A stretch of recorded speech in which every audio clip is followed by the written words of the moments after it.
What's up, YouTube, and welcome to my pickups video for the month of March 2020. What can I say? It was a very weird month, and probably this month is going to continue being very weird. Today, April 1st, was actually my birthday, which was a milestone birthday for me, and I didn't really get to celebrate it the way that I thought I would months ago when I knew it was coming up. So, it is what it is. We all got to stay safe out there and persevere as much as we can. I did do a little travel this past month, but it was very early in the month before everything kind of started to shut down. I went to Austin, Texas at the very beginning of the month for the 80s and 90s car show called Radwood, which was a great time, and just got to see a lot of fascinating cars and just love the city of Austin in general. Didn't really get to do a whole lot of quality game buying while I was there. I don't know if any of my followers live in Texas, but I've kind of noticed even from my multiple trips to the big cities in Texas that they operate on a different game pricing plane than I see in most places. It's kind of like your typical good store, used game store prices that are a little bit decent. Then you got your eBay prices, and then like Texas prices are up here on a whole other plateau. And that seems to be kind of the case wherever you go, so I don't really know why that is, but that did limit what I bought there as far as pickups in Texas. And then I followed that immediately by a work trip to Arkansas, and had some better luck there, so some of the things in the video I got from that trip in Arkansas. But overall, obviously, a few less pickups this month than usual, so we'll go ahead and get started. I got a couple games for the PS3 this month, which is a system I don't really buy a whole lot for typically. First one of these is a game I got on that Arkansas trip. And this is, I think it's pronounced Magus, or Magus, I'm not sure. But the reason I bought this is I have, by and large, heard this is one of the most awful games on the PS3. Very low budget, and poor graphics and gameplay and storyline and all those kinds of goodies mixed together. Even the cover art's a little bit pretty low budget, I guess you could say would be the best way to put it. So I really just wanted to check this out for humor value. I haven't got around to it yet, but definitely looking forward to having the experience that this game offers. And then while we're on the subject of poor PS3 games, this also came from the Arkansas trip. I got an upgrade of the very rare title Painkiller Helen Damnation Uncut for the PS3. And the copy I had prior, it was missing the manual. So this one is complete and has the very thin manual included. I probably won't be playing this, but I know this is a very difficult to find game on the system, so happy to get this complete as an upgrade to the collection. I did get one game for PS4 this month. This one is actually still sealed and probably will remain that way. I think that, you know, if you really think about what games for the PS4 could potentially be very difficult to find in the future, this would probably fall in that bucket. And this one has a really long title, so I'm probably going to read it. It's Doug Flutie's Maximum Football 2019.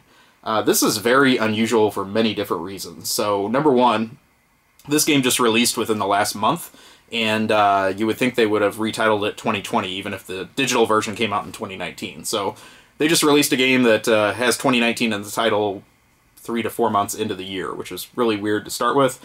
Really, the story behind this, as far as I've read online, is this was developed by a team of like 3 Canadian developers.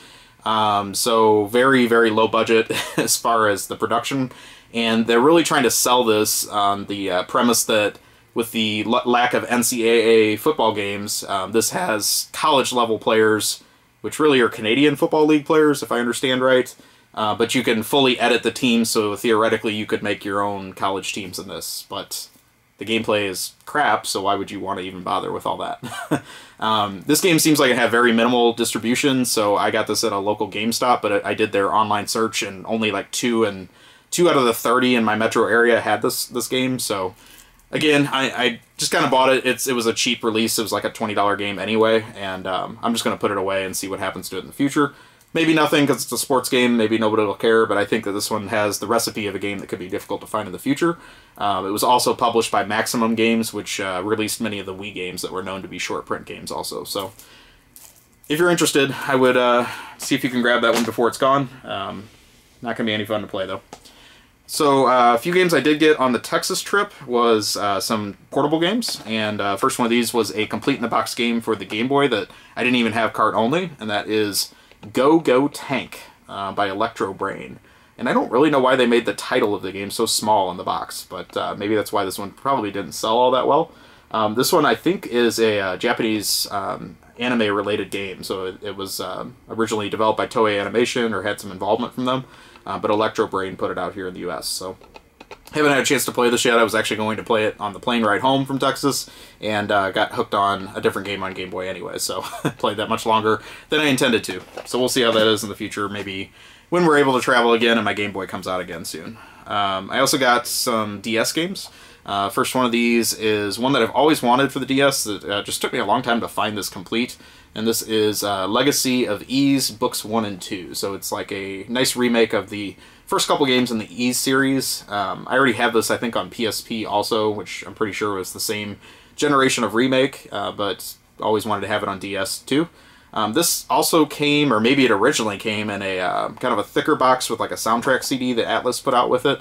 Maybe they released some without it, I'm not sure, but this one is missing that, so maybe if I get lucky someday I'll be able to upgrade it to the deluxe box with the CD soundtrack, but for now this will do. And I've always really liked the Ys series, and I think these are cool that they remade those for the DS, so hopefully get to try that out soon.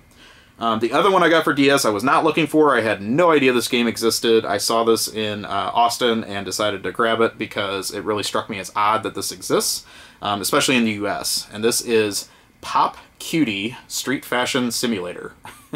And it is by Koei, which makes it even weirder. So it is a game about the Japanese fashion industry, and it's a very deep sim game like Koei is known for, but instead of ancient Chinese war time battles, it is Japanese fashion industry of today. I don't know.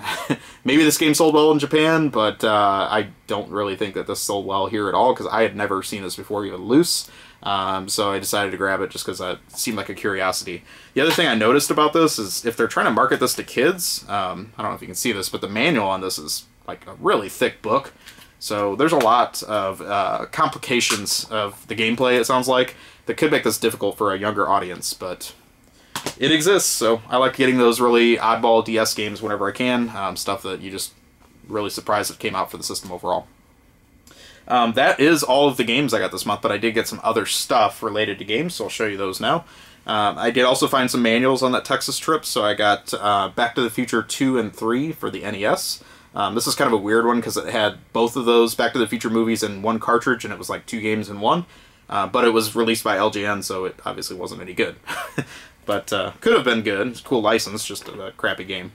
I also got this manual because Sega Master System manuals loose are really difficult to find. Typically that's the last thing that you'll need to complete games on the Master System or the Genesis, because most people did keep the clamshell cases. And this is one of the cool shooters for the system called Bomberade, but I did actually have this manual. I got home and I popped open my case, and surprisingly I already had it. I didn't think I did, so I'll save that. Maybe another collector will need that in the future. I can do a trade with them for Master System manuals.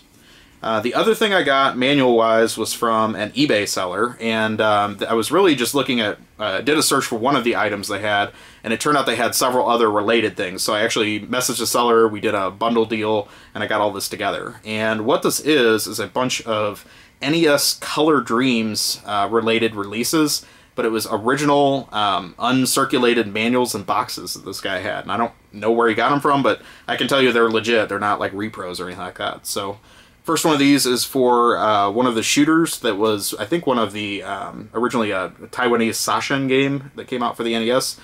This is Mission Cobra, and this was released on their sub-label Bunch Games, which they did for some of their releases. This one's probably one of the better Color Dreams games, just because it wasn't developed by Color Dreams. The next one is actually one of the rarer Color Dreams releases, and this is the manual for it. This is Moon Ranger. So very happy to get that manual, because I know that's a difficult game to find. And then the last one of these, manual-wise, is for Silent Assault. So kind of another interesting earlier Color Dreams game that, you know, isn't really that great, but another kind of cool one for the collection, just because the artwork's kind of cool. And then the one I really wanted that started this whole bundle deal was actually a box for Raid 2020.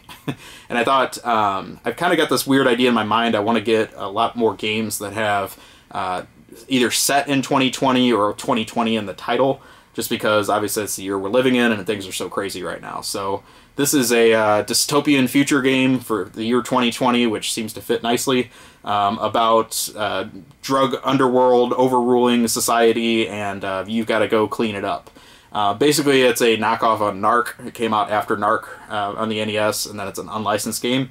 And it made me pull back out the cartridge and just remember just how bad this game is. So I played it, unfortunately, for a couple hours, just trying to get anywhere in it, and just really got tired of just how cheap the gameplay is and really how bad the hit detection is. But you gotta love that artwork. I mean, it just fits in perfectly right now with all the paranoia and things that are going on in 2020. So decided to grab that, and I thought that was kind of cool to add to the collection. I actually already had the manual for that one, and so that one is complete, which is kind of nice. Last thing I got this month was some magazines, and as you know, if you've been watching my videos, I like picking up old video game magazines, so I got a couple issues of EGM that were from 1996, which overall, if you think about it, 1996 was kind of a strange year in the video game industry. A lot of those like systems that had come out CD-based early on had died out by that point, and then we were waiting for things like the N64, and PS1 and Saturn were still kind of just getting established, so the EGMs of that year were much thinner than the ones of the year before even, and just it kind of seemed like they were struggling for coverage a bit in these early issues during the winter of '96. So this first one is for Batman Forever, when it was actually an arcade game, and then it obviously came out on the PS1 and Saturn, but I really would like you to appreciate just how bad that Batman art is on this cover. Honestly, I saw the eBay listing and I was like, I gotta have this issue. That's amazing. So, an interesting issue nonetheless. There was some coverage of the Neo Geo CDZ, which I recently got in this issue when they thought it was still going to come out in the US, but ultimately it got canceled. And had some other games just kind of interesting of the period, early Saturn and PS1 games. So a good read. And then I also got the issue that came right after it, and this was a Tekken 2 cover. So very similar articles and topics that were covered in this one. Sometimes you see games that were previews one month and then the next month they get a review, that kind of thing. So just kind of the companion issue to the last one. By far the coolest magazine I got this month is this last one. And this is another critical piece of my GameFan collection, which I'm getting very, very close to completing. This is GameFan Volume 1, Issue 2. So this is the second issue of GameFan that was ever released. It was a little bit thinner, the first few issues, but then it obviously got much thicker very soon after that. And this one was a great read. It had a lot of good, like, late Turbo Duo games on it, and just kind of some of the stuff that was going on in the industry in 1993. Even had some arcade game coverage in it. And then my favorite thing about this issue in particular was it had an interview with Wolf Team, which is one of the very cool developers that made a lot of games for like the Genesis and Sega CD. So very happy to have this in my collection. This was a hard issue to find, and it's actually in really good shape, all things considered. So that about does it for stuff I picked up this month. We'll see how things go in the coming month. I do have some stuff coming in the mail at least, because obviously game hunting has slowed to a complete stop, as well as all of my travel, both work and personal. So we'll see how things go. Hopefully everyone's staying safe out there. I know personally I'm playing a lot of Shenmue 3 at the moment, trying to pick that back up and really make the most of my newfound time to get through that game, so hopefully I'll be able to beat it in the coming month. Thank you for watching. Please take a moment, like, comment, subscribe, let me know what you think, and I will talk to you soon. Have a great day or night, wherever you are.